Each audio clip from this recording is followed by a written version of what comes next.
So, if you listen to iHeartMedia, any of their stations moving around in the morning, surely you've heard one of the manners moments. Well, that comes from the founder and CEO of Manners of the Heart, 20 years old here in Baton Rouge, an organization built around teaching respect. She has been in a great number of schools, not just here, but in Oklahoma, teaching a curriculum to kids. And I want to start at the beginning. Jill, first, welcome to the show. Well, thank you, Clay. Always good to see you. You too. And we've done a bunch of radio interviews, first time on television. Where did the Manners vision start? Oh, my goodness.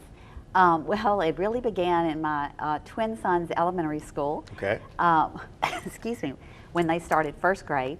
And I started coming to their cafeteria, actually, walking around in the cafeteria, really teaching basic table etiquette.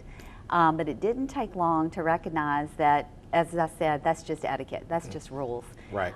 It really has very little to do, truly, with manners and what we call manners of the heart. Right. Because manners, the true definition of manners is that it's an attitude of the heart that's self-giving, that's not self-serving.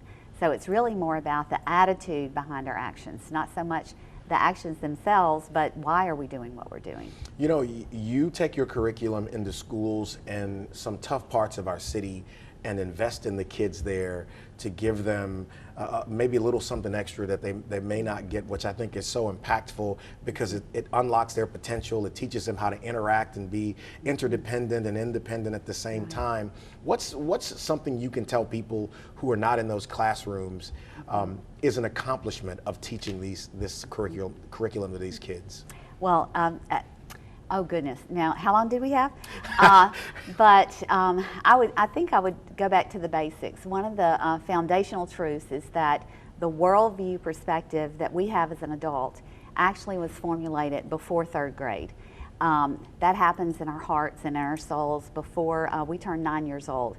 The way in which we're going to view the world, how we're going to look at our place in the world, how we're going to view how we're going to go about navigating and finding our spot and our purpose in life really starts in the very youngest years. Right. So if we, as I always say, if we can fill those hearts of our youngest learners, with the good, right stuff they need, it will create this kind of barrier and this filter around their hearts so that the world of today doesn't have an opportunity to turn their hearts cold, so that circumstances they're growing up from one end of a spectrum to the other, whatever circumstances they're growing up in that might be neglectful of meeting their heart needs, if their heart's already full, then their heart won't have an opportunity to lock. Right. Because when a child's heart becomes locked, their mind cannot open to learning. That's why we're having so many of the troubles we're having today. We've had pictures of some of the kids and experiences. Now, you just had your 20th anniversary ceremony here in Baton Rouge, raised a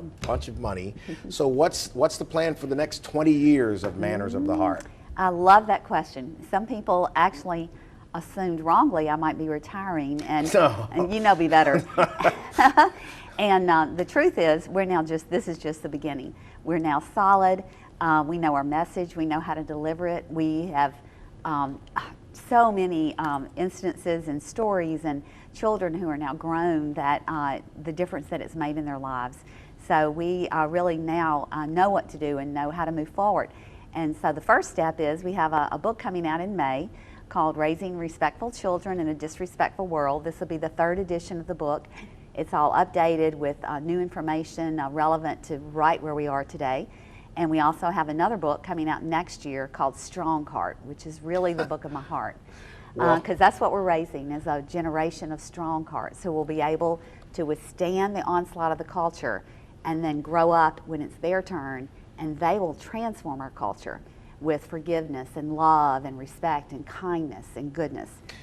Recently named one of the most influential women in business here in Baton Rouge. Quickly, how can people find out more about MOH if they want to learn more? MOH, you can go to mannersoftheheart.org.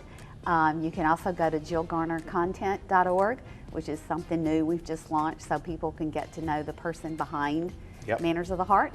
But we want everyone to engage with us and join us in moving forward, because what really matters most is what are we going to do, what are we going to leave behind for the next generation.